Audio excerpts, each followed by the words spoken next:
Hello everyone. Alright, here we are, part number 26. Been working on a little bit, hurt my back, so I haven't been doing a whole lot on the camper, but what I did get done is got my ceiling tiles in. I think they look pretty cool. So in between each one of the ceiling tiles I have an LED light strip. So there's three of them. There's one here, one here, and one here. And then I have three here, one there, and one on the end.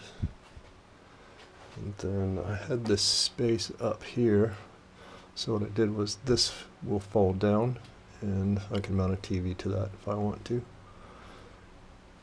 So I just haven't screwed up yet. I haven't got the mechanism figured out on that one yet. I don't know if I'm going to make it manual or make it electric. And then the other thing I did was I have my black backsplash put in. So I'll need to sand and paint this part of it. And I need to get me a piece of aluminum for my countertop. I need to finish cutting the hole out for the sink. Round this edge off over here.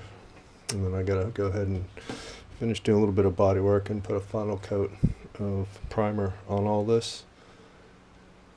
Get ready to paint it, and then I'll need to go ahead and get the rest of the inside of this done. So it's coming along pretty good. I don't have any video on the end of this one, so you have to wait till the next one to see some assembly. Alright guys, see you in the next one.